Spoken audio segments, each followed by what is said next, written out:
Praise the Lord. प्रभु भला है, वो जिंदा है, इसलिए हमारे पास आशा है। आमीन। सोचिए अगर यीशु मसीह सिर्फ पास्ट होता ना, तो हम कहते रहे प्रभु था, कितनी महिमा थी, कितनी सामर्थ थी, लेकिन यीशु मसीह प्रेजेंट है। इसी प्रकाशित वाक्य की किताब में जो स्टेटमेंट आया है वो बहुत यूनिकली लिखा गया है। लिखा है वो है, फिर लिखा वो था, और फिर लिखा वो आने वाला है। सो यीशु मसीह है, ये मेरे और आपके लिए बहुत बड़ी आशा है, और हम परमेश्वर का धन्यवाद देते हैं आज इस पुनरुत्थान के दिन के लिए। मेरी यही प्रार्थना है कि ये दिन मेरे और आपके लिए, हम सब के लिए बहुत मुबारक दिन हो जाए, बल्कि एक नई ताकत से भरने का दिन हो जाए, क्योंकि बहुत सारी डिफिकल्टीज चारों ओर हैं, बहुत सारी ऐसी सिचुएशंस हैं, लेकिन उस सब के बीच में काश परमेश्वर की सामर्थ हम सब के जीवनों में और हमारी कलीसिया में हमेशा प्रकट होती रहे। आइए हम संदेश में चलें, और आज हम पुनरुत्थान के विषय में ही बात करेंगे। यीशु मसीह के पुनरुत्थान का दिन है, और लेकिन जो शीर्षक मैंने इस संदेश को दिया है वो शीर्षक ये है, two sides of the resurrection message. पुनरुत्थान के संदेश के दो पहलू।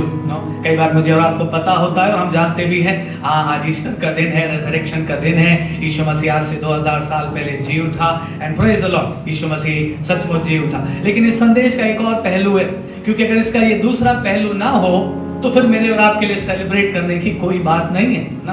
और वो पहलू ये है, पहली बात ये है, यीशु मसीह जी उठा, मुर्दों में से जी उठा, लेकिन उसका दूसरा साइड ये है कि उस दिन मेरा और आपका पुनरुत्थान भी यीशु मसीह में हो गया।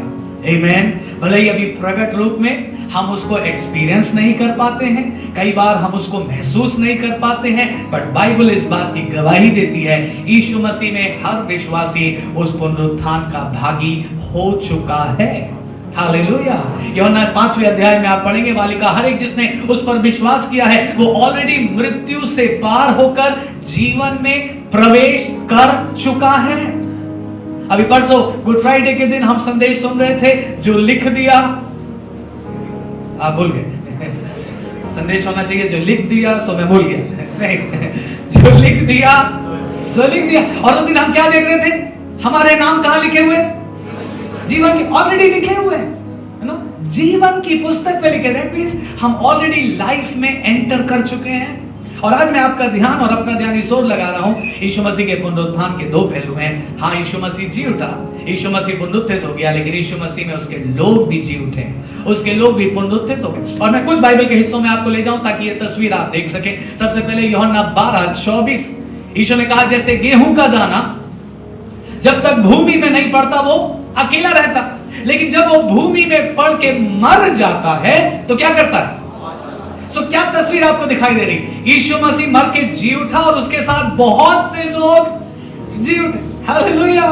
सो ना केवल यीशु मसीह का पुनरुत्थान है, बल्कि मेरा और आपका भी पुनरुत्थान है, कलीसिया का पुनरुत्थान है, हर विश्वासी का पुनरुत्थान। एक और हिस्से में आपको ले चलूं जो बहुत इंटरेस्टिंग है, उसको देखना।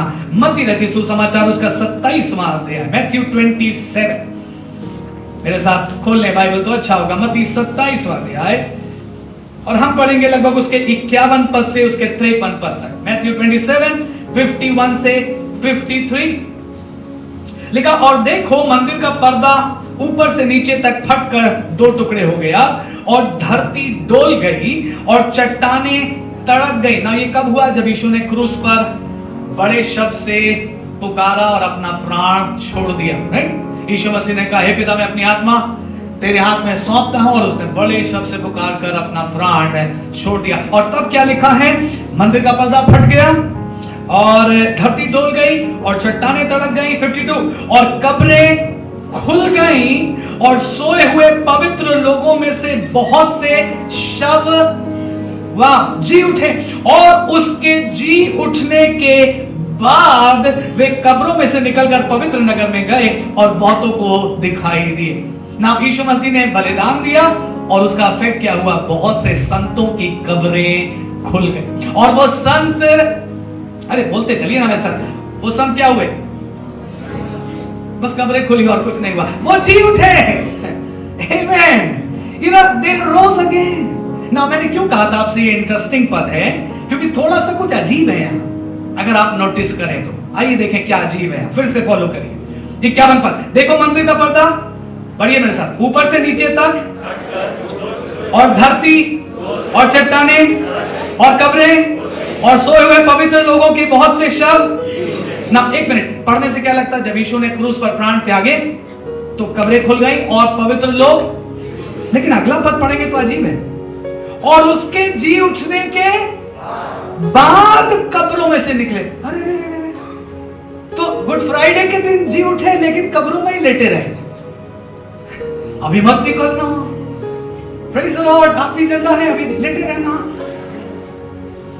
ईस्टर के दिन निकलेंगे कब्रों से। नो, एक्चुअली क्या है, मैं थोड़ा सा डिस्क्राइब कर पाऊं, आपको समझा पाऊं। जब यीशु मसीह क्रूस पर उसने अपना प्राण त्यागा, भूडोल हुआ, राइट। लेकिन जब यीशु मसीह जी उठा तब भी तो भूडोल हुआ था।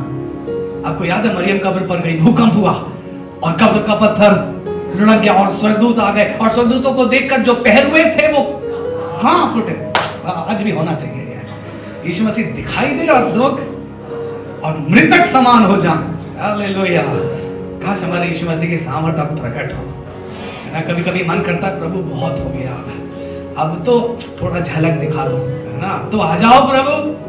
सो मैं क्या दिखा रहा हूं आपको? क्रूस के दिन भूकंप हुआ, दैट्स राइट। और क्रूस के दिन फॉर श्योर मंदिर का पर्दा फटा होगा, भूकंप आया होगा, चट्टाने तड़क गई होंगी। But what I believe is कि कब्रें उस दिन नहीं खोली होंगी। This is what I believe. आप कहेंगे क्यों? क्योंकि बाइबल बार बार कहती है यीशु मसीह मृतकों में से जी उठने में पहला ठहरा। जब तक यीशु नहीं जिंदा होगा संत कैसे जी उठ सकेंगे? सोचिए ना। अगर, और मैं इसको यूं भी समझता हूं, अगर यीशु मसीह की क्रूस पर जाते ही संत जी उठे, इसका मतलब काम पूरा हो गया और यीशु मसीह को अब 3 दिन 3 रात पृथ्वी के भीतर जाने की कोई जरूरत। Then Jesus come back. आप यही तो करने आए थे कि संतों का पुनरुत्थान हो जाए, और अगर संतों का पुनरुत्थान क्रूस के दिन हो गया तो यीशु मसीह अब 3 दिन का इंतजार क्यों करना? कम बैक लॉर्ड, आप वापस आ जाइए, अभी आ जाइए, राइट। 3 घंटे के बाद ही प्रभु जी उठते। So this is what I personally believe. ये 2 घटनाओं को मिलाकर शायद मत्ती ने लिख दिया ना। यीशु मसीह ने क्रूस पर जब प्राण छोड़े तो भूकंप जरूर हुआ, लेकिन आई थिंक तब संत नहीं जी उठे, क्योंकि अभी संतों को इंतजार करना है। यीशु मसीह जब जी उठेगा, जब यीशु मसीह की कब्र खोलेगी, उस समय संतों की कब्रें भी खोलेगी। और जैसे यीशु मसीह नगर में लोगों को दिखाई देगा, वैसे ही पवित्र लोग भी नगर में बहुत से लोगों को दिखाई देंगे। बट फिर से हमारा थॉट क्या है? पुनरुत्थान सिर्फ यीशु का नहीं हुआ, पुनरुत्थान संतों का भी हुआ। हालेलुया। आप कहेंगे काश मैं ओल्ड टेस्टमेंट में होता, बड़ा मजा आता, और आप यीशु मसीह के साथ जी उठते। बट कोई बात नहीं, हम न्यू टेस्टमेंट में हमारा एक और ग्लोरियस पुनरुत्थान है जिसके विषय में बाइबल कहती है। बट थॉट क्या है? आज सिर्फ यीशु मसीह नहीं जिंदा है, उसके संत, उसके पवित्र लोग भी जी उठे हैं। हालेलुया। मैं और स्क्रिप्चर्स आपको दिखा सकता हूं। जॉन 14:19 यीशु ने कहा इसलिए कि मैं जीवित हूं तुम भी जीवित रहोगे। सो आप तस्वीर देख पा रहे हैं कि नहीं? हर जगह पुनरुत्थान में मैं और आप, बोलिए ना, शामिल हैं। अरे आपको बुलवाना एक बहुत बड़ा चैलेंज है ना। मास्क लगाएं कोई बात नहीं, बट थोड़ा थोड़ा बोलिए ना। सिर्फ यीशु मसीह जीवित है, मैं और आप जीवित हैं। संतों का भी पुनरुत्थान हुआ है, मैं और आप भी उस जीवन में शामिल हो चुके हैं। थोड़ा और कुछ हिस्सों में ले जाऊं आपको ताकि विश्वास स्ट्रांग हो जाए। इफिसियों उसका पहला अध्याय खोलिए प्लीज। इफिसियों उसका पहला अध्याय, efficiency chapter 1। Thank you Jesus. Hallelujah. और हम 19 और 20 पद पढ़ रहे हैं, आप अपनी बाइबल में देख सकते हैं। लिखा, और उसने मसीह में किया कि उसे मरे हुओं में से जिलाकर स्वर्गीय स्थानों में अपनी दाहिनी ओर सब प्रकार की प्रधानता और अधिकार और सामर्थ और प्रभुता के और हर एक नाम के ऊपर, जो ना केवल इस लोक में लिया जाएगा पर आने वाले लोक में भी लिया जाएगा, बैठा दिया।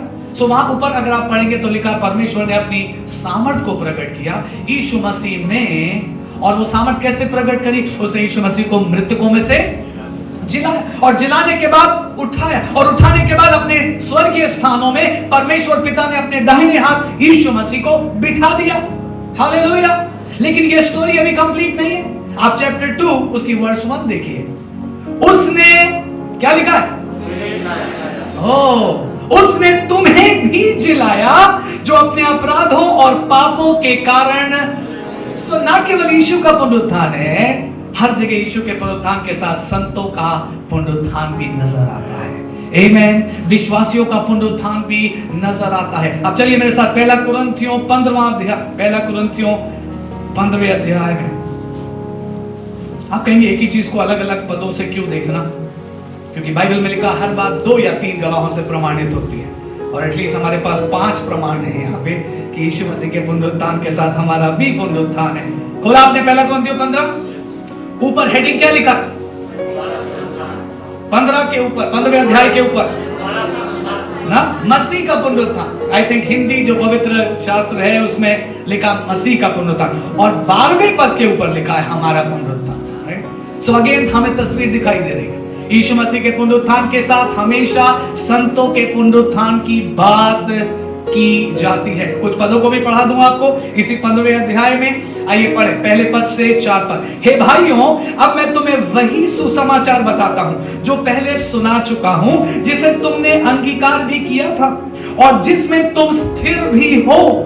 उसी के द्वारा तुम्हारा उद्धार भी होता है, यदि उस सुसमाचार को जो मैंने तुम्हें सुनाया था स्मरण रखते हो, नहीं तो तुम्हारा विश्वास करना व्यर्थ है। पौल क्या कह रहा है? जो सुसमाचार मैंने सुनाया था उसको स्मरण रखना, उसमें स्थिर रहना, क्योंकि तभी तुम्हारा उद्धार होगा ना। ये सुसमाचार है क्या? वर्स 3, इसी कारण मैंने सबसे पहले तुम्हें वही बात पहुंचा दी जो मुझे पहुंची थी, कि पवित्र शास्त्र के वचन के अनुसार यीशु मसीह हमारे पापों के लिए मर गया और गाड़ा गया, और पवित्र शास्त्र के अनुसार तीसरे दिन जी भी उठा। सो गॉस्पेल क्या है? यीशु मसीह मर गया, यीशु मसीह गाड़ा गया, और यीशु मसीह तीसरे दिन जी उठा। हालेलुया। अगर कोई आपसे कभी पूछे ये गॉस्पेल क्या है, सुसमाचार क्या है, तो आपको पूरा मत्ती, मरकुस, लूका, यूहन्ना सुनाने की जरूरत नहीं है। गॉस्पेल अगर आप पूरा उसका एसेंस देना चाहें तो गॉस्पेल यही है, यीशु मसीह हमारे पापों के लिए मर गया, गाड़ा गया, और तीसरे दिन वो मृतकों में से जी उठा। और पौल क्या कह रहा है? कह रहा है ये सबसे इंपॉर्टेंट बात है, इसीलिए मैंने सबसे पहले तुम्हें यही बात सिखाई। कुरिन्थियों की चर्च से पौल क्या कह रहा है? मैंने तुम्हें और बहुत सी बातें सिखाई हैं, लेकिन सबसे पहले मैंने तुम्हें क्या सिखाया? सुसमाचार के बारे में। और सुसमाचार क्या है? बोलिए, यीशु मर गया, जनरेटर स्टार्ट होने में टाइम लगेगा। ओके, फिर से 1 2 3, यीशु। यह है गॉस्पेल, यह है कंप्लीट गॉस्पेल, और यह सुसमाचार है जिसके द्वारा पौलुस कह रहा है अगर इसको पकड़े रहोगे तो तुम्हारा उद्धार होगा, इसमें स्थिर बने रहोगे ना। ये तो बात हुई यीशु मसीह के पुनरुत्थान की। अब इसी चैप्टर के वर्ष 20 से 23 देखिए। 20 से 23 में पढ़ रहा हूं, 20 से 23। परंतु सचमुच मसीह मुर्दों में से जी उठा है, और जो सो गए हैं उनमें वो पहला फल हुआ। क्योंकि जब मनुष्य के द्वारा मृत्यु आई तो मनुष्य ही के द्वारा मरे हुओं का पुनरुत्थान भी आया। और जैसे आदम में सब मरते हैं, वैसे ही मसीह में सब जिलाए जाएंगे, परंतु हर एक अपनी अपनी बारी से। पहला फल मसीह, फिर मसीह के आने पर उसके लोग। सो हर जगह हम यीशु मसीह के पुनरुत्थान में अपना पुनरुत्थान भी देख पा रहे हैं। इसी चैप्टर का 49 पद देखिए, 49। जैसे हमने उसका रूप धारण किया जो मिट्टी का था, वैसे ही उस स्वर्गीय का रूप भी धारण करेंगे। हालेलुया। यही तो आशा है कि एक दिन ये नाशवान अविनाश को और ये मरणहार अमरता को पहन लेगा, और तब ये लेख पूरा हो जाएगा कि जय ने मृत्यु को निगल लिया है। हालेलुया। हे मौत तेरी जय कहां रही, हे मौत तेरा डंक कहां रहा। ओ सो मुझे और आपको धन्यवाद देना आज पुनरुत्थान के दिन। Jesus, not only you are alive but in you I am alive too. यीशु मसीह आप में मैं भी जिंदा हूं। यस, मैं भी जीवित हूं। आमेन। बड़ा मजा आ रहा था आज वर्शिप करने में ना। कुछ लोग मेरे साथ रियली डांस कर रहे थे। थैंक यू आप लोगों को। मैं उन्हीं लोगों को खास देख रहा था जो आज आनंद के साथ मेरे साथ आराधना में शामिल थे। आप सब शामिल थे, लेकिन आप थोड़ा हिचकिचा रहे थे। बट विद जीसस मेरा और आपका पुनरुत्थान हुआ है। आमेन। ना मैं फर्दर आपको इस संदेश में आगे ले जाना चाहता हूं, और किस ओर ले जाना चाहता हूं। ये फैक्ट, ये दो पहलू मुझे और आपको समझने जरूरी हैं, क्योंकि एक्चुअली यही परमेश्वर का प्लान था कि वो यीशु मसीह को भेजेगा, यीशु मसीह मनुष्यों के हाथ पकड़वाया जाएगा, यीशु मसीह मारा जाएगा और फिर यीशु मसीह जी उठेगा। और जब यीशु मसीह जी उठेगा तो उस पर विश्वास करने वाले उसके लोग भी उसके साथ जी उठेंगे। हालेलुया। रोमियो 8 अध्याय में लिखा है, रोमियो 8 के 11 में, यदि वो पवित्र आत्मा जिसने यीशु को मरे हुओं में से जिलाया अब तुम में बसता है, तो वो तुम्हारी नश्वर देहों को क्यों कर ना जिलाएगा। हालेलुया। सोचिए ना, जिस पवित्र आत्मा ने यीशु को मरे हुओं में से जिलाया, उस अधोलोक से बाहर खींचा, अब वही पवित्र आत्मा मुझे और आपको बयाने में दिया गया है। कई बार हम भूल जाते हैं, कई बार हम भूल जाते हैं, हमें लगता है प्रभु स्वर्ग में है, होली स्पिरिट स्वर्ग में है, यीशु मसीह स्वर्ग में है और हम पृथ्वी पर हैं। नहीं, पवित्र आत्मा मेरे और आपके अंदर है, पवित्र आत्मा मेरे और आपके अंदर वास करता है। आमीन। और रोमियो 8:11 में हम क्या पढ़ रहे हैं, जिस पवित्र आत्मा ने यीशु को मरे हुए में से जिलाया अब वो तुम में बसता है, विश्वासियों में बसता है, और वो तुम्हें तुम्हारी उस मरणहार दशा से जो इस दुनिया में कई बार हो जाती है क्यों कर ना जिलाएगा। आज ये तस्वीर देखिए, यीशु मसीह में मेरा और आपका पुनरुत्थान भी है। आप पहला कुरिन्थियों 15वें अध्याय को जब पढ़ेंगे, वहां पौलुस बहुत डिटेल में इस विषय की चर्चा कर रहा है और वो यूं लिखता है, कहता है सुनो और सोचो, अगर तुम्हारा ये कहना है कि मुर्दे नहीं जी उठते, क्योंकि बहुत से यहूदी लोग इस प्रकार से कहा करते थे कि नहीं सब कुछ यहीं खत्म हो जाएगा, मुर्दे नहीं जी उठते, तो पौल उनसे कह रहा है फिर तुम्हारे विश्वास करने का क्या लाभ। आप डिटेल में पढ़ लीजिएगा पहला कुरिन्थियों 15। अगर मुर्दे नहीं जी उठते तो इसका मतलब मसीह भी नहीं जिया, और अगर मसीह भी नहीं जिया तो तुम भी नहीं जियोगे। इसका मतलब तुम अब भी अपने पापों में पड़े हुए हो, मरे हुए हो, फिर तुमको विश्वास करने से क्या लाभ। चर्च, आज मैं अपने आप से और आपसे कहना चाहता हूं, अगर मैं और आप इस बात को नहीं समझते कि यीशु मसीह में हमारा भी पुनरुत्थान हुआ है, तो पौल कहता है तुम अभी भी उस फुलनेस को एंजॉय नहीं कर रहे हो। तुमने फेथ जरूर किया है, लेकिन उस फेथ का जो फुलनेस है उसको तुम एंजॉय नहीं कर पा रहे हो, बल्कि तुम इस बात को समझो यीशु मसीह जिंदा है। अब यीशु मसीह ने वही पवित्र आत्मा हर विश्वासी के अंदर रखा है, और इसलिए पवित्र आत्मा निरंतर मसीह का जीवन आपके अंदर प्रभावशाली बनाता रहेगा। हालेलुया। जब तक मेरा और आपका जीवन इस दुनिया में है, हाँ, इस दुनिया को एक दिन छोड़ना है, फिजिकल डेथ एक दिन फेस करनी है, लेकिन उस घड़ी तक जब तक प्रभु ने मुझे और आपको इस दुनिया में जीवित रखा है, होली स्पिरिट हमारे अंदर उस जीवन को प्रवाहित करता रहेगा।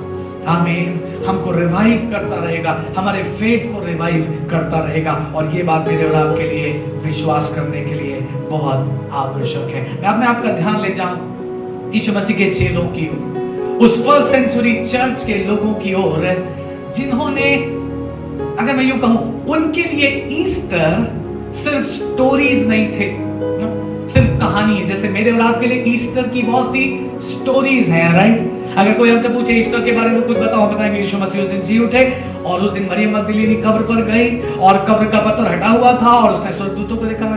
देन सेकंड स्टोरी हम बताएंगे, पतरस और यूहन्ना दौड़े दौड़े आ रहे थे और यूहन्ना बाहर खड़ा रह गया और पतरस पीछे से आया और पतरस अंदर चला गया और उसने कपड़े को, तो बोलते चलिए ना, वस्त्र को लपेटा हुआ वहां रखा, देखा, लेकिन यीशु को नहीं पाया, और फिर वो लोग वापस चले गए। मैं ईस्टर स्टोरीज की बात कर रहा हूं। और फिर कोई और कहेगा, अरे एक दिन यीशु मसीह आ गए और उसके चेलों में थोमा नहीं था, और सबने यीशु को देखा और सबने विश्वास किया, और सबने थोमा से कहा, थोमा यीशु मसीह जी उठा, और थोमा ने कहा, नहीं मैं विश्वास नहीं कर सकता, क्योंकि जब तक मैं उसके उस हाथ के छेद में उंगली ना डालूं और उसके पंजर को छू करके ना देखूं, मैं विश्वास नहीं करूंगा। These are Easter stories जो संडे स्कूल के बच्चे भी जानते हैं। बट एज बिलीवर्स हम केवल स्टोरीज तक रुक ना जाएं, बल्कि हम उसके अनुभव को मांगे। आज मेरा संदेश यही है, हम केवल ईस्टर को घटना के रूप में 2000 साल पहले कुछ हुआ था, प्रेज द लॉर्ड, उन लोगों ने यीशु मसीह को जिंदा देखा था, क्यों? आज मैं और आप प्रभु से कहें, लॉर्ड हमें उस अनुभव को दीजिए जो अनुभव आपने उन लोगों को दिया था। आमीन। ताकि मेरे और आपके लिए ईस्टर रियल हो जाए, पुनरुत्थान मेरे और आपके लिए रियल हो जाए, और हम उस ताकत को पाएं हम उस सामर्थ से भर जाएं जो यीशु मसीह को देखने के द्वारा, यीशु मसीह के पुनरुत्थान को समझने के द्वारा मुझे और आपको मिलती है। इसीलिए बहुत सारे यीशु मसीह के चेले यीशु मसीह के लिए दुख भी उठा पाए और यीशु मसीह के लिए वो शहीद भी हो पाए ना। आप कहेंगे एक तरफ हम पुनरुत्थान की बात कर रहे हैं, दूसरी तरफ शहीद होने की बात कर रहे हैं। मैं इस ओर आपका ध्यान ले जाना चाह रहा हूं। जब यीशु मसीह का पुनरुत्थान एक विश्वासी के अंदर पाया जाता है, यीशु मसीह के पुनरुत्थान की सामर्थ्य विश्वासी के अंदर पाई जाती है, तो वो इस दुनिया में हर दुख को सहने के बाद भी वफादार बना रहता है, बल्कि वो प्राण देने तक विश्वास योग्य बना रहता है। हालेलुया। आप इब्रानियों 11 उसके 35 में पढ़ के देख सकते हैं, वहां लिखा है बहुत से वो विश्वासी मार खाते खाते मर गए और छुटकारा भी ना चाहा, क्योंकि वो एक और उत्तम पुनरुत्थान के इंतजार में थे। उनको ये पता था कोई बात नहीं, हमको इस दुनिया में शारीरिक मृत्यु को सहना पड़ेगा, इस दुनिया में हमें कुछ तकलीफों को सहना पड़ेगा, ये शरीर में शायद कुछ ऐसी बातें हो जो बहुत कंफर्टेबल नहीं है, लेकिन कोई बात नहीं, हमारा शरीर चाहे ढलता जाए लेकिन हमारी आत्मा में यीशु मसीह जिंदा है। हमारी आत्मा में यीशु मसीह पुनरुत्थित हो चुका है। हालेलुया। हम ऑलरेडी जीवन में प्रवेश कर चुके हैं। मैं फिर से दोहरा रहा हूं इब्रानियों 11:35, वो मार खाते खाते मर गए और छुटकारा भी ना चाहा। सोचिए ना, ऐसा भी क्या कोई करेगा?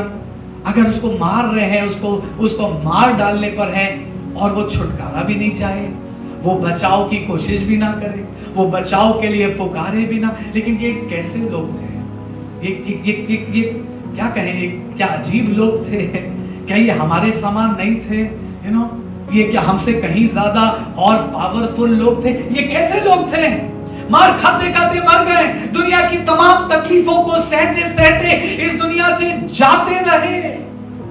बल्कि इब्रानियों 11 उसके आखिरी के पदों में लिखा है, उन्हें प्रतिज्ञा की हुई वस्तुएं भी नहीं मिली। आप पढ़ते हैं और अगर थोड़ा वहां रुक जाएं तो अचंभा होता है, ये कैसे लोग थे? मार खाते खाते मर गए, छुटकारा भी नहीं चाहा, बचाव भी नहीं चाहा, प्रतिज्ञा की हुई वस्तुएं भी नहीं मिली, बस दूर से देखकर आनंदित हो गए और मान लिया कि परमेश्वर ने हमारे लिए एक और उत्तम पुनरुत्थान को तैयार करके रखा है। हालेलुया। प्रभु के लोगों, मैं क्यों आज इन बातों को आपके साथ बांट रहा हूं? क्योंकि जिन दिनों में मैं और आप हैं, डार्कनेस के दिन है, अंधकार है ना, बीमारी कितनी ज्यादा बढ़ती चली जा रही है। ऑलमोस्ट हम हर दिन ऐसी बातों को सुनते हैं जिससे हम भयभीत हो सकते हैं, जिससे हम परेशान हो सकते हैं, और अगर हम ज्यादा सोचने लगे तो शायद हम चिंताओं में डूब भी जाएं। लेकिन ऐसे समयों में हम किस ओर दृष्टि करें जहां से हमें होप मिले? हम किस ओर देखें जहां से हमको एक रिन्यूड ताकत मिले? और प्लीज मेरी बात समझिएगा, हमें ऐसी ताकत नहीं चाहिए जिससे हम 500 साल जिंदा रहें। हमें बस इतनी ताकत चाहिए कि जितना हमारा जीवन इस पृथ्वी पर है, हम अपनी आखिरी सांस तक अपने यीशु मसीह के लिए जीते रहे। हम आखिरी सांस तक ना बीमारी, ना तंगी, ना लाचारी, ना परसिक्यूशन, किसी बात के कारण हम बेवफा ना हो, हम किसी बात के कारण कदम पीछे ना बढ़ाएं। आमेन। आई थिंक वही पुनरुत्थान की सामर्थ है जो मार खाते खाते भी इन लोगों को ये ताकत दे रही थी। शायद ये अपने अंदर वही गीत गा रहे हों, I have decided to follow Jesus, no turning back, no turning। और इनके मारने वाले इनको देखकर सोचते हमें कैसे अजीब लोग हैं। आज भी दुनिया सोचती मसीह लोग कुछ अजीब लोग हैं। मेरे और आपके अंदर यीशु मसीह जिंदा है। इस बात का प्रकाशन बढ़ने पाए कि ना केवल ईस्टर के दिन यीशु जिंदा हुआ, ईस्टर के दिन हर एक विश्वासी भी यीशु में जिंदा हो गया है। मैं फिर से याद दिला रहा हूं, उसने बड़े शब्द से प्राण छोड़ दिए और कब्रें खुल गई और संत लोग जी उठे। ये सिर्फ एक झलक थी, हालेलुया, कि हर विश्वासी जब यीशु मसीह के क्रूस पर विश्वास करेगा, वो उस जीवन में प्रवेश कर जाएगा। आमीन। कितने और हिस्से मुझे याद आ रहे। यशायाह 53 उसके 10वें अध्याय में लिखा है, जब वो अपना प्राण दोष बलि करे तब वो अपना वंश देखने पाए। हालेलुया। मैं और आप उसका वंश है। यीशु मसीह जिंदा है, मैं और आप भी जीवित हैं। और आज मैं चाहता हूं, अब हम जब संदेश को समाप्त कर रहे हैं, 2-3 बातें मुझे और कहनी है, अभी बाइबल बंद नहीं करिए। जब मैं संदेश को अंत की तरफ ले जा रहा हूं, मैं आपका ध्यान इस ओर खींच रहा हूं, आज ये दुआ करें, प्रभु ईस्टर सिर्फ हमारे लिए एक स्टोरी ना हो, ईस्टर सिर्फ हमारे लिए इंफॉर्मेशन ना हो, राइट? हमें केवल ईस्टर के बारे में ना पता हो प्रभु, अब हमको जरूरत है ईस्टर का अनुभव हमारी आत्माओं में आ जाए। अब यीशु मसीह का पुनरुत्थान हमारे आत्माओं में प्रकट हो जाए। हालेलुया। और यीशु मसीह की विक्ट्री मेरे और आपके अंदर प्रकट हो जाए। मैं 2-3 बातें कहना चाहता हूं और आप उसमें अपनी लिस्ट ऐड करते जाइए। यीशु मसीह के पुनरुत्थान में कौन कौन से क्षेत्र में मुझे और आपको विक्ट्री मिलनी चाहिए, कौन कौन से क्षेत्रों में मेरे और आपके अंदर विक्ट्री दिखाई देनी चाहिए। पहली बात, विक्ट्री ओवर सिन, पाप के ऊपर जीत। आमीन। कई बार विश्वास के जीवन को जीते जीते 20 साल 30 साल भी हो जाते हैं और फिर भी पाप से छूट नहीं पाते। पाप का वो डंक, बाइबल का ही वो शब्द है ना, 1 कुरिन्थियों 15। वो कई बार मेरे और आपके अंदर फिर भी बना रहता है। हम उससे जूझते हैं और फिर कुछ समय ठीक चलते हैं, फिर गिर जाते हैं, फिर हम जूझते हैं, फिर हम उसमें गिर जाते हैं। बट आज मैं दुआ करना चाहता हूं अपने लिए, और आप अपने लिए दुआ करें, प्रभु इस पुनरुत्थान के दिन एटलीस्ट ये बात आज मेरे लिए हो जाए, let me overcome my evil sin. हो सकता है मेरा पाप आपको ना परेशान करता हो और उसी तरीके से आपका पाप दूसरे को ना परेशान करता हो, लेकिन कई बार मेरी और आपकी वो छोटी छोटी बातें, बाइबल लिखा ना, छोटी छोटी लोमड़ियां फसल को बर्बाद कर देती है। मैं दोष लगाने के लिए ये बातें नहीं कह रहा हूं, मैं सिर्फ आपका ध्यान खींचने के लिए बातें कह रहा हूं। कई बार सब कुछ अच्छा होता है पर झूठ बोलने की आदत नहीं छूटती, और वो करने के बाद हमको जो पछतावा होता है, कई बार शर्म के मारे हम डूब जाते हैं, किसी से कह भी नहीं सकते, कोई समझेगा नहीं। कई बार लालच, ऐसी चीजों का लालच नहीं होना चाहिए। सिन ऑफ प्राइड, घमंड,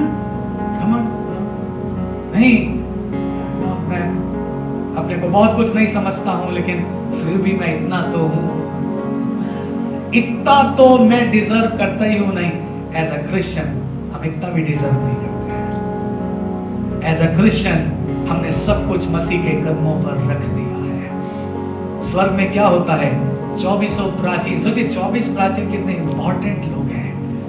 हम जानना चाहते हैं वो कौन लोग हैं ना। कुछ लोग अनुमान लगाते हैं 12 पुराने नियम के होंगे, 12 नए नियम के। वी डोंट नो, हमको मालूम नहीं है वो कौन है, बट सोचिए वो 24 प्राचीन कितने इंपॉर्टेंट लोग हैं स्वर्ग में। लेकिन आपको मालूम है ये मोस्ट इंपॉर्टेंट लोग स्वर्ग में क्या करते हैं, ये घड़ी घड़ी अपने क्राउन को उतार के यीशु के पैरों पर रख देते हैं। क्राउन क्या है, आपके अचीवमेंट्स। क्राउन क्या है, हमारे titles, so and so, right. अगर मेरे नाम को ऐसे नहीं लिया गया तो मैं नाराज हो जाऊंगा। This is what crown means.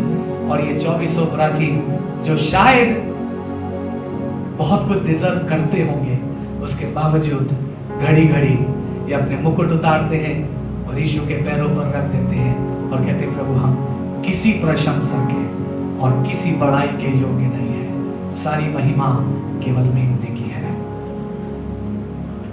आज पुनरुत्थान के दिन ये काम होना चाहिए। बोलिए, आपके अंदर चाहिए, आपको ये काम, मुझे चाहिए। Lord, I must get rid of those small evil sins. Just get. Paul की बात याद आ रही है, जो नहीं करना चाहता हूं वही कर बैठता हूं। लंबी लिस्ट है और मैं आपको एक गुड न्यूज दूं, प्रभु ने मेरी मदद करी। मैं एक सीरीज तैयार कर रहा हूं संदेश के ऊपर। प्रभु ने चाहा हम जल्दी उसको शुरू करेंगे। We will learn about few things from the Bible. लेकिन आज हम क्या देख रहे हैं? विक्ट्री ओवर सिन। जल्दी से मेरे साथ खोलिए रोमियो 6 अध्याय, रोमियो 6 अध्याय, कुछ पद पढ़। रोमियो 6 10 और 11 पद पढ़ेंगे, मेरे साथ प्लीज फॉलो करिए। क्योंकि वो जो मर गया तो पाप के लिए एक ही बार मर गया, परंतु जो जीवित है तो परमेश्वर के लिए जीवित है। ऐसे ही तुम भी अपने आप को पाप के लिए तो मरा, परंतु परमेश्वर के लिए मसीह यीशु में जीवित समझो। अब पाप के लिए हमको मर जाना है, उस अनुभव में चलना है। पाप के लिए अपने को मरा, लेकिन यीशु मसीह में अपने को जीवित समझो। आगे पढ़ते जाइए। इसलिए पाप तुम्हारे नश्वर शरीर में राज्य ना करे कि तुम उसकी लालसाओं के अधीन रहो, और ना अपने अंगों को अधर्म के हथियार होने के लिए पाप को सौंपो, पर अपने आप को मरे हुओं में से जी उठा जानकर परमेश्वर को सौंपो, और अपने अंगों को धर्म के हथियार होने के लिए परमेश्वर को सौंपो। तब तुम पर पाप की प्रभुता ना होगी, क्योंकि तुम व्यवस्था के अधीन नहीं पर अनुग्रह के अधीन हो। क्या कह रहा है पौलुस मुझसे और आपसे? अपने आप को मरे हुओं में से जी उठा समझकर पाप के अधीन मत हो, बल्कि अपने आप को, अपने शरीर को, अपने मन को परमेश्वर को सौंप दो। धर्म के हथियार करके परमेश्वर को सौंप दो, तब पाप की प्रभुता तुम पर से जाती रहेगी। हालेलुया। आज प्रभु से दुआ करिए, यीशु मसीह पुनरुत्थान के दिन मुझे मेरे सिन से, उस स्वभाव से, पाप के स्वभाव से पूरी तरीके से पुनरुत्थित कर दे। उस सिन के लिए प्रभु मेरा पुनरुत्थान हो जाए और ये पाप मेरे अंदर दोबारा प्रभाव ना डालने पाए। जल्दी से दूसरी बात मैं आपको ले चलूं, विक्ट्री ओवर डेथ। यीशु मसीह ने पुनरुत्थान के दिन मौत पर जय पा ली, और मुझे और आपको भी जरूरी है। बल्कि अगर मैं यूं कहूं, if not victory over physical death, at least victory over the fear of death. क्योंकि शारीरिक रूप से तो मौत आएगी, तब हम इस दुनिया को छोड़ेंगे और परमेश्वर के पास उसके अनंत राज्य में शामिल होंगे। But at least fear of death हमारे अंदर ना पाया जाए। कई बार फियर ऑफ डेथ सताता होगा, बहुत से लोग उस डर से गुजरते हैं और कई बार वो किसी से बता नहीं पाते हैं। लेकिन आज मैं आपको गुड न्यूज़ देने के लिए आया हूँ। इस पुनरुत्थान के दिन आप उस फियर से हमेशा के लिए आजाद हो सकते हैं। आप प्रभु से आज मांगिए, प्रभु जब आप जीवित हैं और आप में मैं जीवित हूं और मेरा नाम जीवन की पुस्तक में लिखा है, तो मौत का डर मेरे अंदर क्यों हावी हो? आमीन। अगर मैं आपसे हाथ उठा नहीं रहा हूं, तो शायद हम में से बहुत से लोग होंगे जो कहेंगे कई बार मुझे मौत का डर सताता है, फियर ऑफ डेथ। लेकिन गुड न्यूज़ ये है, यीशु मसीह ने मृत्यु को हरा दिया। बाइबल में लिखा है अंतिम बैरी जो नाश किया जाएगा वो मौत है, और यीशु मसीह ने अपने पुनरुत्थान के द्वारा मौत को हरा दिया है। हालेलुया। गुड न्यूज़ है। अब मुझे और आपको फियर ऑफ डेथ में रहने की जरूरत नहीं है, क्योंकि यीशु मसीह ने उसको जीत लिया है। तीसरी और आखिरी बात आपसे कह रहा हूं, victory in our daily living for Christ. पहली बात विक्ट्री ओवर सिन, दूसरी बात victory over fear of death, तीसरी बात victory in our daily living. हमारे रोजमर्रा के जीवन को जीने में हमको पुनरुत्थान की विक्ट्री की जरूरत है। बोलिए है कि नहीं? सिर्फ मेरे कहने से हाथ नहीं उठाइए, लेकिन आप सोचिए, रोज जब आप अपने ऑफिस जाते हैं, अपनी ड्यूटी पर जाते हैं, अपने काम पर जाते हैं, अपने घर के कामों को संभालते हैं, जो भी करते हैं, कई बार हम हार जाते हैं। कई बार अपना दिन एंड करने के बाद हम फ्रस्ट्रेटेड होते हैं। हम बेटर कर सकते थे हम इस सिचुएशन को बेहतर संभाल। कई बार गुस्सा करने के बाद में पछताते ना, क्यों किया गुस्सा, घर का माहौल खराब कर लिया। अपने को हम कंट्रोल कर सकते। डेली लिविंग के लिए यीशु मसीह हमको विक्ट्री देता है। रोजमर्रा के जीवन के लिए यीशु मसीह मुझे और आपको विक्टोरियस करना चाहता है। आमीन। एक हिस्से को पढ़ेंगे, इब्रानियों का 10वां अध्याय, और इसके बाद हम सब प्रार्थना में जा रहे हैं। इब्रानियों का 10वां अध्याय खोल लीजिए।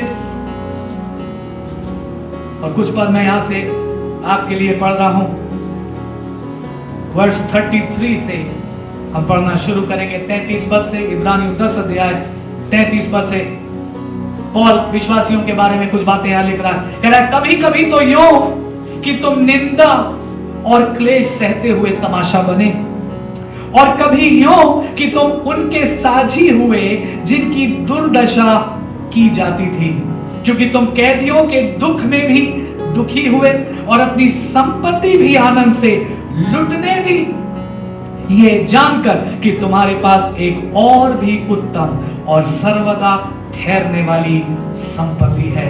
इसलिए अपना हियाव ना छोड़ो, क्योंकि उसका प्रतिफल बड़ा है।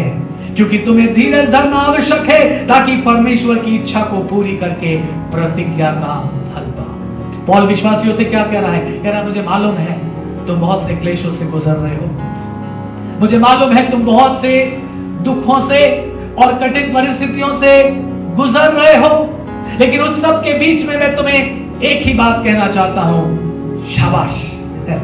दिस इज हाउ मैं सोचता हूं पौल उन विश्वासियों से कह रहा है, आई वॉन्ट टू से one thing, well done, very good.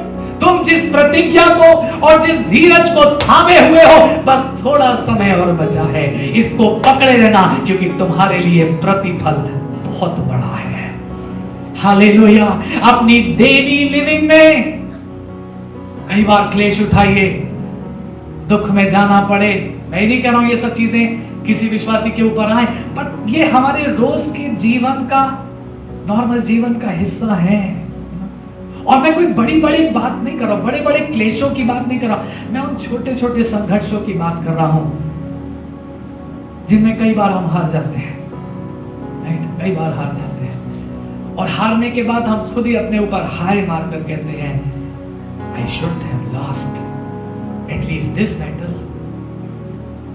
इस लड़ाई में तो मैं जीत सकता था, अगर मैंने थोड़ा सा धीरज रख लिया होता। धीरज को मैं यूं समझाऊं, अगर मैंने थोड़ा सा अपना मुंह, थोड़ा और समझाऊं, अगर मैंने फोन कट कर दिया होता, तो शायद मैंने ये बातों को कहकर गुनाह ना किया होता। एक और बात कहूं, काश मुझे उस कंपनी से उठकर चले जाना चाहिए था। कंपनी से मतलब फेलोशिप। जब मैं देख रहा था, जब मैं देख रही थी,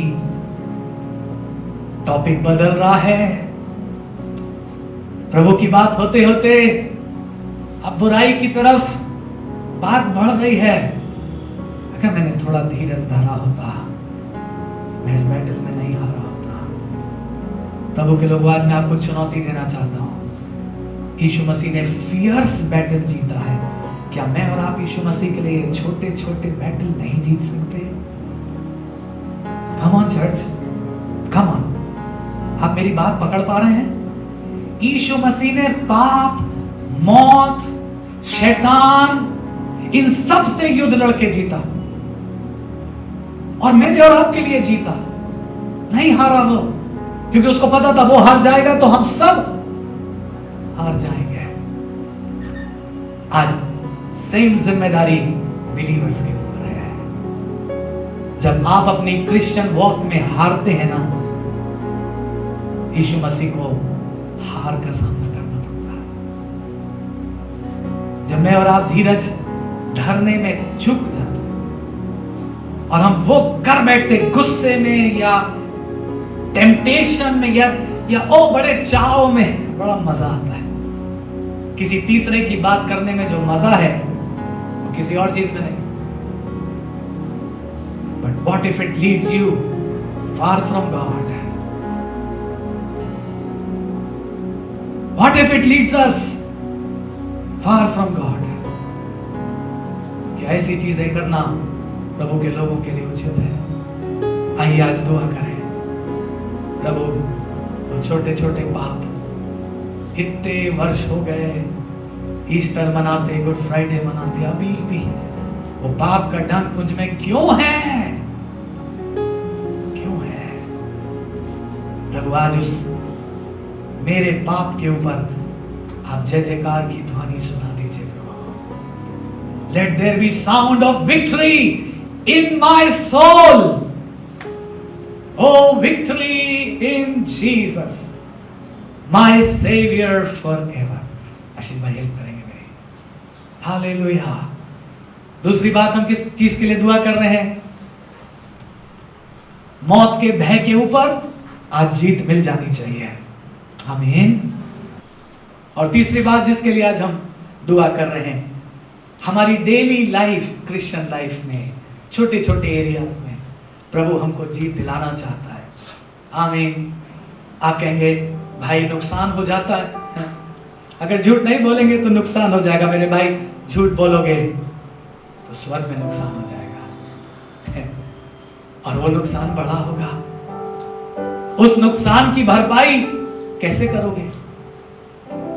इस नुकसान की भरपाई तो प्रभु जिम्मेदारी लेता है, वो कर ही देगा। हालेलुया। आज हम प्रभु से इन 3 बातों को मांगेंगे। मैं फिर इसलिए दोहरा रहा हूं ताकि ये चीजें आपके अंदर इतनी गड़ जाएं। प्रभु आज हमको पाप के ऊपर विक्ट्री मिले, आज हमको मौत के भय पर विक्ट्री मिले, और आज प्रभु हमको अपनी क्रिश्चियन लाइफ डेली जीने के लिए जिन क्षेत्रों में हम हार जाते उन एरियाज में हमको विक्ट्री मिले। Hallelujah, hallelujah. Because he lives, I can face tomorrow. Yes, I can. Because he lives, all fear is gone. Because I know he holds my future,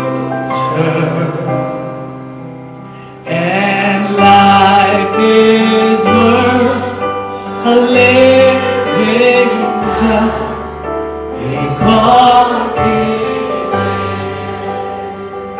मैं आशा करता हूं आप प्रभु की उपस्थिति को महसूस कर पा रहे हैं। See, we are not trying to make anything. हम कोई माहौल बनाने के प्रयास में नहीं है, क्योंकि वो करना पाप है। हम सिंपली प्रभु के सामने हैं, और मैं आपसे यही कहूंगा, आजाद महसूस करिए। थोड़ी देर सब कुछ भूलते हुए सिर्फ प्रभु की उपस्थिति में डूब जाइए। जैसे आत्मा आपसे कहे वैसे दुआ करिए। हाथ उठाने के लिए कहे, खड़े होने के लिए कहे, अन्य भाषा में दुआ करने के लिए, जस्ट डू इट। ये आपका विक्ट्री मोमेंट है चर्च। ये आपका और मेरा और कलीसिया का विक्ट्री मोमेंट है। और आज जो जीत मिलेगी, ध्यान से सुनिए, वो फॉर लाइफ होगी। मैं विश्वास से ये बात कह रहा हूं, आज जो जीत इस समय प्रभु आपको दे रहा है, वो सिर्फ 2 दिन की, 4 दिन की नहीं होगी, वो पूरे जीवन भर के लिए है। फॉर एवर वो आपको आजाद करेगा, अपनी बाहों में लेगा, घाव को धोएगा, मरहम लगाएगा, चंगा कर देगा, और आज के बाद आप उसकी विक्ट्री में चलेंगे और आप कहेंगे, हो victory in Jesus my saviour forever. He sought me and he bought me. We need the cleansing flood. He loved me and I knew him, and all my love is due him. He plunged me through victory beneath the cleansing flood. Are you washed in the blood, in the soul cleansing blood of the Lamb? Are your garments spotless? Are they white as snow? Are you washed in the blood of the? क्या तुम साफ हुए हो? क्या तुम साफ? Come on, lift up your hands.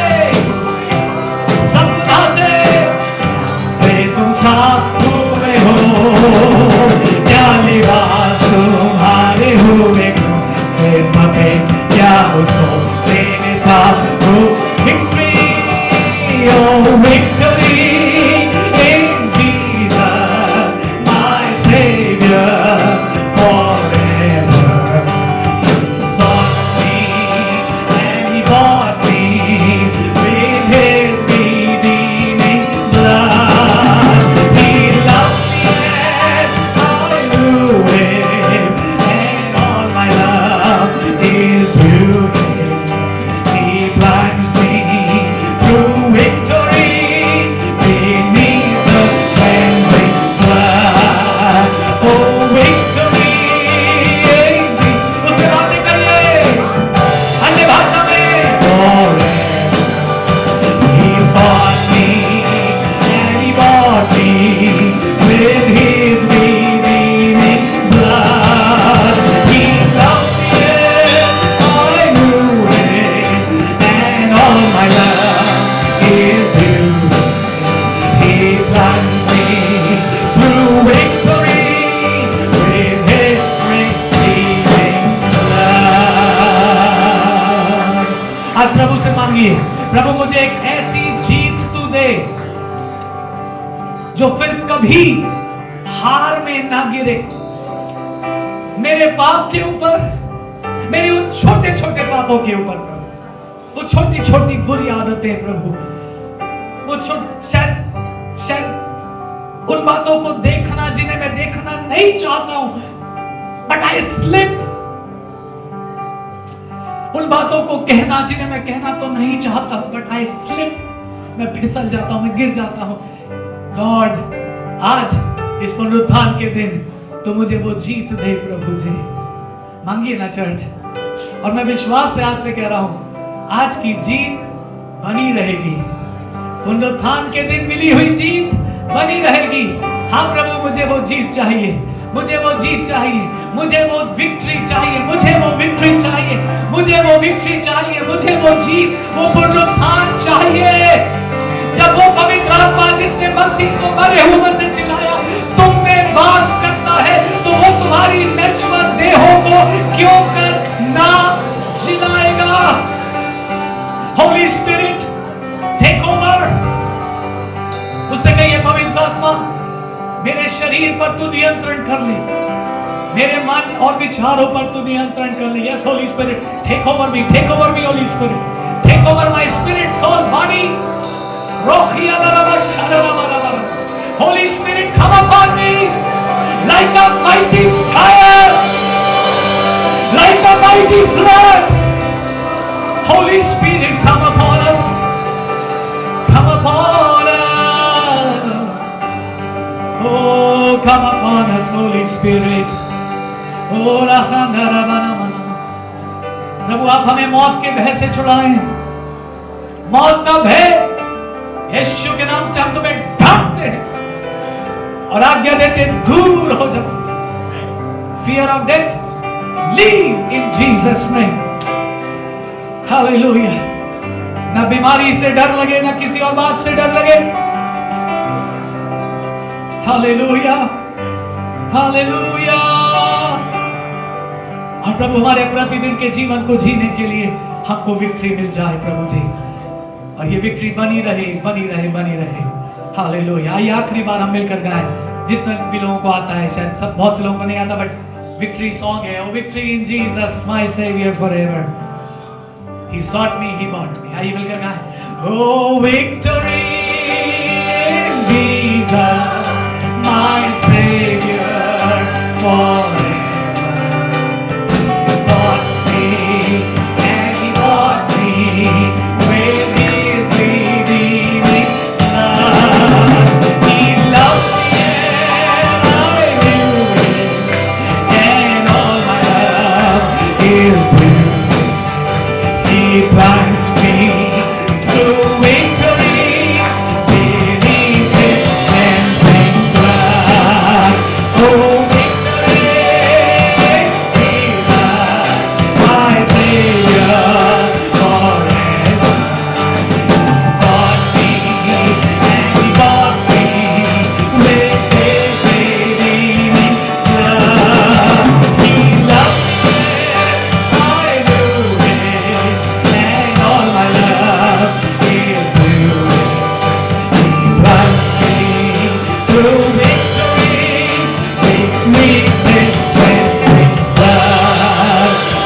plant me through victory.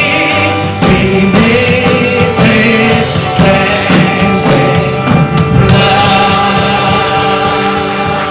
Hallelujah hallelujah hallelujah. आइए 2 minute के लिए सब खड़े हो जाएं और ऊंची आवाज से यीशु मसीह की तारीफ करें। Hallelujah hallelujah hallelujah hallelujah hallelujah. यीशु मसीह जिंदा है, यीशु मसीह जिंदा है, यीशु मसीह मुझ में जिंदा है। Hallelujah hallelujah hallelujah hallelujah hallelujah. ओ यीशु हम सब में जिंदा है और हम उसकी महिमा करते हैं। प्रभु जी बहुत धन्यवाद। आज इस पुनरुत्थान के दिन में आपने हम सबको अपने भवन में आने का अवसर दिया और प्रभु इस आनंद में शामिल होने का अवसर दिया प्रभु जी। और हम दुआ करते प्रभु ये विक्ट्री हम सब के अंदर निरंतर बनी रहे और किसी के अंदर से भी घटने ना पाए प्रभु। इसी समय हम दुआ करते प्रभु अपने सारे ऑनलाइन व्यूअर्स के लिए प्रभु जी, जो हमारे साथ जुड़ करके प्रभु जी इस प्रार्थना में शामिल है। लॉर्ड आई प्रे कि ये विक्ट्री जो आपके भवन में हम अनुभव कर रहे हैं वो हमारे प्रिय लोग अपने घरों में अनुभव करने पाए।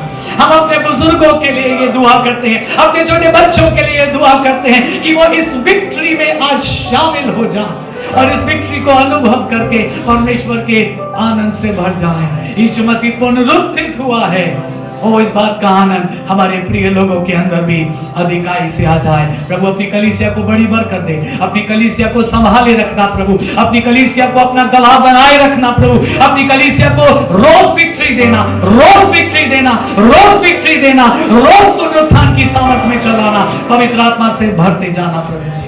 हम सब जब अब अपने स्थानों को जाएंगे प्रभु जी आपके आनंद के साथ जाएं और ये आनंद हमारे साथ हमारे द्वारा हमारे घरों में भर जाए, हमारे परिवारों में आ जाए प्रभु। हम एक बार फिर से समय याद करते प्रभु, जितने हमारे प्रिय लोग बीमार हैं प्रभु जी, अलग अलग जगहों पर हैं प्रभु, अस्पतालों में हैं प्रभु जी, उनके नाम उनके निवेदन यहाँ रखे गए हैं। लेकिन इस समय आपकी हुजूरी में, आपकी उपस्थिति में हम एक बार फिर से ये विनती करते हैं आपके पुनरुत्थान की सामर्थ हर हमारे प्रिय तक पहुंच जाए। जो ऑनलाइन भी हमारे साथ जुड़े हैं उन तक भी आपकी हीलिंग पहुंच जाए।